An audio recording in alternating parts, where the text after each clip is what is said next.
Donc, nous ne trouvons donc pas comment on peut aujourd'hui penser que nos traditions laissent ou bien supposent que les enfants, filles sont des objets. Non.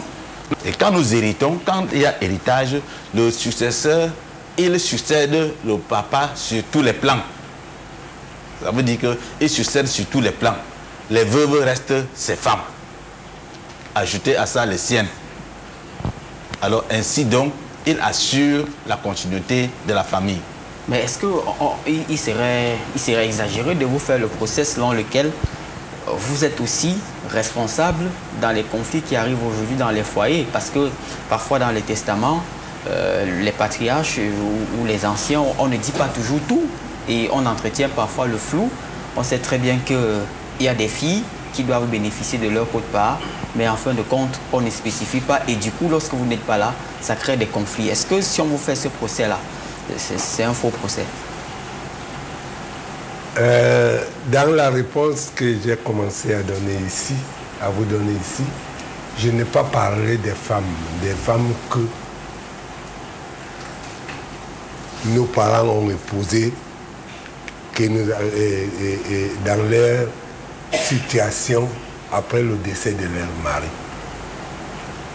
Bon, ces enfants, comme cette femme, elle a élevé les enfants, ils arrivent maintenant. C'est ce que je ne vous insulte pas. Quand je dis que vous êtes bête, c'est vraiment ce que quand un père, comme Maître qui vient de mourir à Bamenda, il a laissé des biens, il a laissé des femmes. Les bagarres commencent. Les journalistes, j'ai lu dans un journal qu'il y a des problèmes dans l'héritage depuis Ndiawe. Travaillez, cherchez vos biens. Moi, en venant en ville, mon père n'était pas là. Je n'avais même pas un mètre carré. Mais vous comptez le mètre carré que je laisse. Vous ne voulez rien faire. Intellectuellement, vous n'êtes pas intellectuel. Vous êtes les diplômés. Ces diplômés croient que c'est le bien de leurs parents. Vous ne pouvez pas nous faire un procès. Un procès. La femme qui est là, elle est l'héritière de son mari. Mais les enfants de son mari doivent la gérer. Nous ne disons pas que les enfants de son mari doivent venir enlever la toiture, la chasser. Non. Les biens qu'elle a cherchés, elle et son mari, c'est pour les garçons qui vont succéder à son mari. Et parmi les charges que ces garçons qui succèdent à son mari, elle-même est la charge de ses enfants. Quand les enfants ont un mauvais comportement, c'est le matériel qui les intéresse. Ils oublient même que leur père avait. Et je voudrais dire à tous les enfants que quand vous êtes héritier de votre père, comme a dit votre collègue mon collègue, quand votre père a laissé des femmes, ou la femme, quand vous la prenez, même votre frère, si vous ne l'embrassez pas la nuit, il y aura les problèmes dans la famille. Mais quand vous l'embrassez, elle va écouter ce que vous allez dire. Parce qu'elle est obligée de vous obéir. Alors, je crois que c'est comme ça. C'est clair, c'est clair.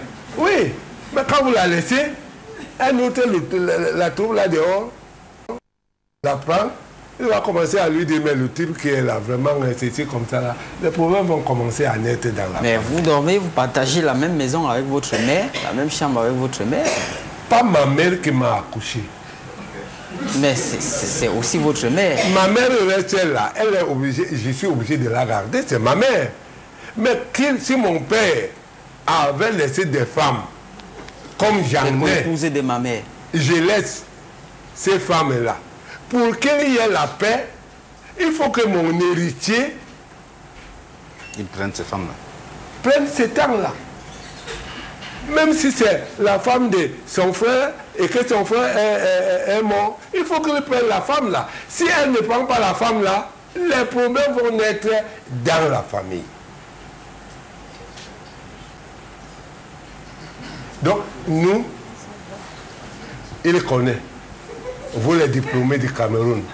C'est Staël qui avait dit, avant d'être une étoile au ciel, il faut être une lampe à la maison.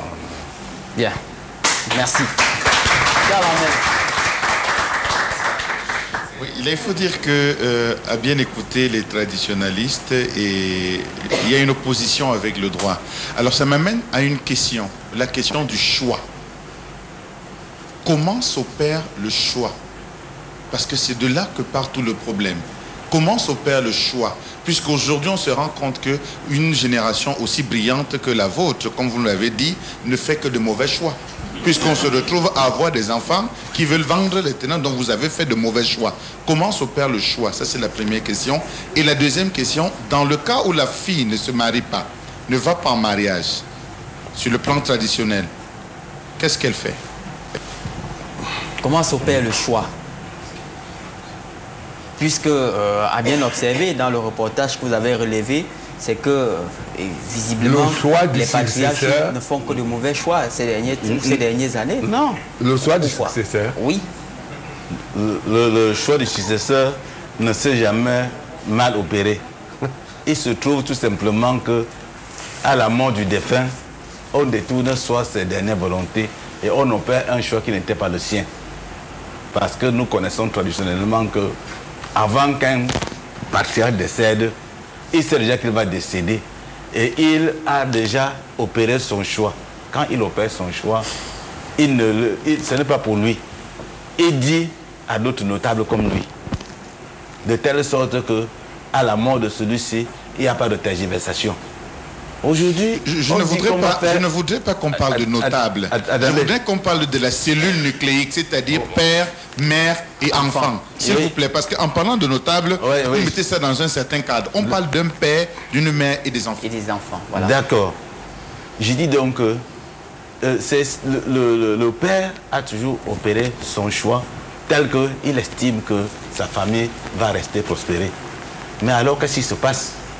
On parle de testament, de quoi que ce soit. Et ce testament-là, généralement, on dit qu'on les détourne, on dit qu'on les falsifie, on dit qu'il y a ceci, cela. Parce que si le choix est celui que le père a opéré, ça va fonctionner.